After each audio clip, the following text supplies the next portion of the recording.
Assalamualaikum warahmatullahi wabarakatuh.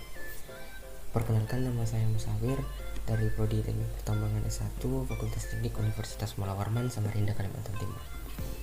Oke kawan, jadi pada kesempatan kali ini kita akan sedikit membahas tentang software Kazemaru, yang fungsi dan tujuannya itu kita dapat menganalisis jaringan ventilasi secara sederhana. Namun Kazemaru ini sebenarnya juga bisa difungsikan sebagai untuk menganalisis kebakaran yang terjadi pada bawah tanah. Namun pada kesempatan kali ini kita cuma membahas tentang cara pembuatan jaringan ventilasi sederhana pada tambang bawah tanah. Jadi teman-teman bisa membuka software untuk Kazemaru. Di sini untuk software sendiri, Kazemaru ini berasal dari Jepang. Namun bobot dari aplikasi ini tergolong sangat rendah dan tidak perlu secara ribet untuk diinstal, sehingga sangat efektif untuk bisa kita gunakan. Terus di sini ada beberapa menu yang bisa digunakan untuk membuat jaringan ventilasi sederhana, yaitu yang pertama ada menu file. Ini ada subnya, terus ada edit, analis, display, window, dan help. Nah, semua fitur-fitur ini juga sebenarnya berfungsi nantinya. Namun ada beberapa tools yang akan sering kita gunakan dalam menganalisis jaringan ventilasi sederhana yang akan kita buat sekarang. Nah, di sini ada beberapa, yaitu yang pertama ada McNeurot, yang fungsinya itu dia untuk membuat simulasi lubang bukaan. Ada change node data, jadi lubang bukaan itu bisa nanti kita pindah-pindah di layar ini. Oke, kita lanjut ke delete node. Nah, node yang telah dibuat tadi bisa kita hapus, jadi bisa efektif. Terus ada McNeurot. McNeurot ini kita akan menyambungkan antara lubang bukaan satu dengan lubang bukaan yang lain yang berbeda elevasi, jadi kita dapat dengan mudah menganalisis. Terus ini change node, bisa kita geser juga, nanti bisa kita pindahkan. Terus untuk delete road, kita bisa menghapus jalan atau road yang telah kita hubungkan tadi. Terus di sini ada McNeFan. Nah, di sini kita bisa mengganti arah fan-nya. Terus kita bisa menghapus fan-nya. Jadi kita langsung, saya akan tampilkan untuk jaringan analisis yang akan dibuat pada kesempatan kali ini. Bisa terlihat di layar. Oke, kita lanjut. Untuk langkah pertama, untuk pembuatannya itu, di sini kita harus membuat node. Node ini yang sudah saya jelaskan tadi, yaitu dia lubang bukaan, simulasi lubang bukaan. Oke, untuk yang pertama bisa klik dari kawan-kawan aja, bisa tempatkannya di mana. Nah, ini kita kasih nomor 1. Terus dia terletak, ini ada surface dan underground. Nah, surface ini dia terletak di elevasi 0, jadi kita asumsikan bahwa dia masih di surface atau di permukaan. Nah, sedangkan nanti yang di bawah-bawah itu kita kasih elevasi sesuai dengan yang sudah saya tampilkan tadi. Kita ada perbedaan elevasi, ada yang min. Nah, kita akan lebih detail untuk membahasnya nanti. Oke, kita klik surface, kita klik OK. Nah, ini untuk yang pertama. Terus klik lagi yang kedua, kita kasih angka kedua. Nah, ini masih surface, letaknya masih sama, nanti kita bisa atur lagi. Oke. Nah, untuk yang ketiga kita atur kembali. Dia masih surface, namun ini dia sudah masuk di underground. Namun dia masih belum dalam, sehingga bisa digolongkan sebagai, kita masih asumsikan bahwa elevasinya masih 0. Nah, bisa teman-teman lihat di sini ada perbedaan antara yang pertama, kedua, dan ketiga. Nah, yang pertama, yang kedua masih tergolong sama, tapi yang ketiga berbeda. Kenapa? Apa yang membedakan tadi itu ini, ada circle yang ada dalam circle lagi. Nah, sedangkan untuk yang underground itu tidak, dia cuma memakai satu lingkaran untuk membedakan antara surface dan underground. Oke, kita lanjut kawan-kawan. Ini nomor 4. Kita asumsikan elevasinya dia minus,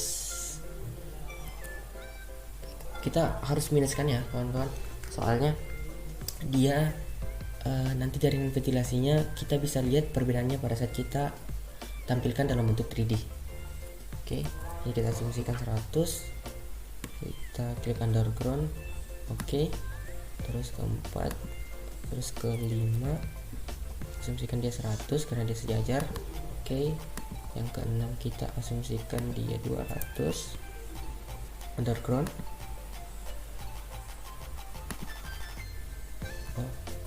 6.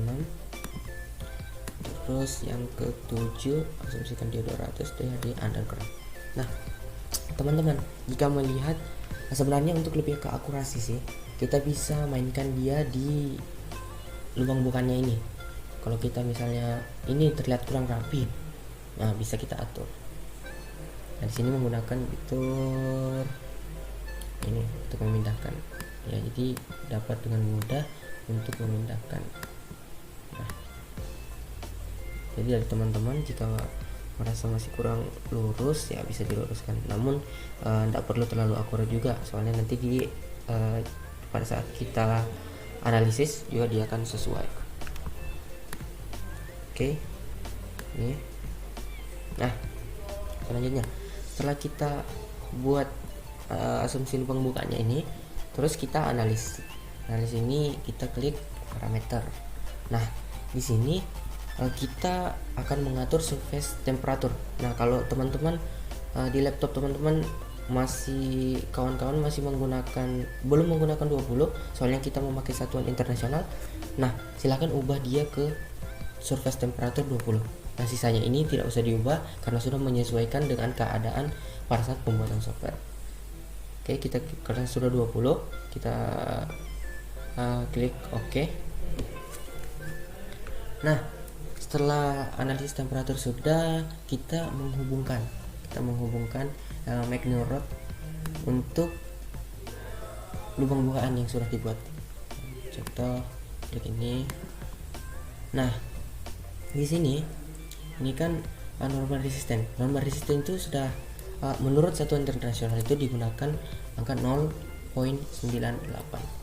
Nah di sini bisa lihat dari teman-teman, bisa lihat dari laptop teman-teman sendiri, bisa dilihat karena kadang ada laptop yang menggunakan koma, ada juga yang menggunakan titik sebagai asumsi bahwa dia 0,98. Nah di sini laptop yang saya gunakan dia memakai titik, jadi sehingga harus disesuaikan, karena nanti kalau tidak disesuaikan hasilnya kan error. Nah kita lanjut, di sini kita sesuaikan sama surface temperature yang kita buat tadi kan 20. Oke.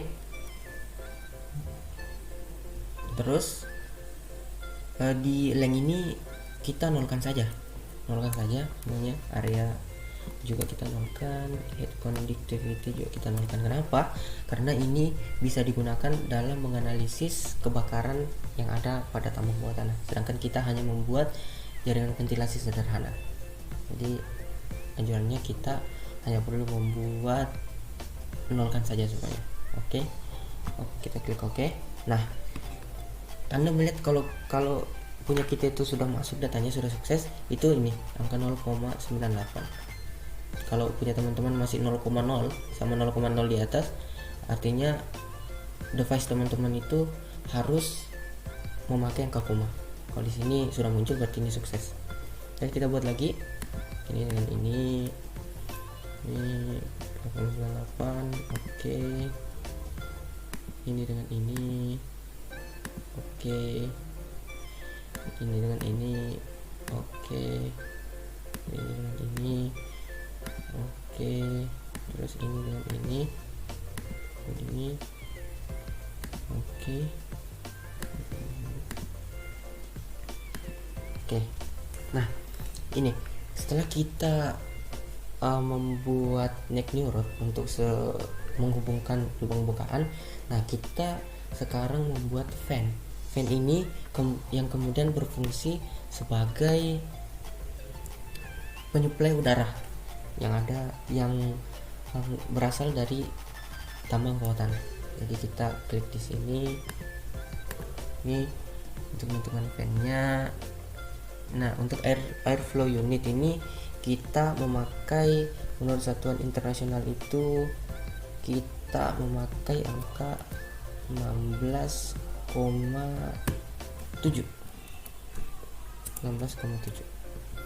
Nah sedangkan number of data kita pakai 5 untuk satuan internasional. Untuk pressure itu kita pakai, untuk yang pertama ya, kita pakai 980. Ini kita nanti ada masukkan beberapa. Terus next. Nah di sini tidak perlu diubah, Nah, kita cukup ubah pressure-nya itu yang kedua ada 882, terus ada 686, terus ada 39, dan yang terakhir kita pakai 0. Nah, setelah semua terisi, teman-teman bisa cek lagi. Kita bisa, setelah yakin angkanya sudah sama, kita next. Oke, langkah selanjutnya setelah data fan-nya sudah masuk, nah kita harus menganalisis lagi untuk memunculkan angka analisis. Nah, makanya kita masuk ke analisis flow standar. Nah, di sini kita klik start untuk pemulainya. Setelah komplit, kita klik close. Setelah itu kita klik display. Setelah itu kita update. Nah, di sini sudah didapatkan angka yang di atas. Jadi bisa dikatakan bahwa analisis yang kita lakukan, ya analisis ventilasi udara yang kita lakukan sudah sesuai dengan prosedur. Nah, langkah selanjutnya yang bisa kita lakukan yaitu, ini kan bentuknya 2 dimensi, sedangkan agar bentuknya lebih menarik untuk kita lihat, nanti kita bisa masukkan dia ke 3 dimensi. Caranya bisa kawan-kawan lihat lagi. Oke kawan, gas. Oke, sebelum kita keluar kita save dulu, takutnya nanti dia hilang atau ada kendala pada saat penginputan data. Kita save dulu. Jadi kita save namanya Kazemaru. Nah, selanjutnya setelah kita buat analisis secara 2 dimensi tadi, selanjutnya kita bisa melihat secara 3 dimensi. Jadi tampilannya itu lebih wow kelihatan. Kita buka untuk key view F. Kita buka. Nah, setelah kita buka muncul kita full size. Nah, di sini ada beberapa fitur, namun yang kita perlukan cuma file. Kita open, terus file yang sudah kita simpan tadi yang bentuknya 2 dimensi kita buka di sini. Nah, teman-teman bisa lihat hasil dari analisis ventilasi sederhana yang telah kita buat. Nah, seperti ini kawan-kawan. Kawan-kawan lihat untuk analisis jaringan ventilasi yang kita buat. Nah, kenapa arahnya miring? Karena disesuaikan sama elevasi yang kita masukkan tadi, yang min 100, min 200. Nah, sehingga betul-betul kita asumsikan bahwa bentuk lubang bukaan kita itu atau front penambangan kita itu bentuknya seperti ini, sehingga lebih akurat data yang kita dapat. Nah, setelah seperti ini ya, mungkin ini saja yang bisa kita sharing-sharing kawan pada kesempatan kali ini. Kurang lebihnya mohon maaf. Kalau ada pertanyaan bisa tulis di komen, nanti kalau saya bisa jawab saya akan jawab. Namun kalau belum bisa saya jawab, saya akan tanyakan ke lebih yang pro di bidang. Jadi ini saja kawan, terima kasih. Assalamualaikum warahmatullahi wabarakatuh.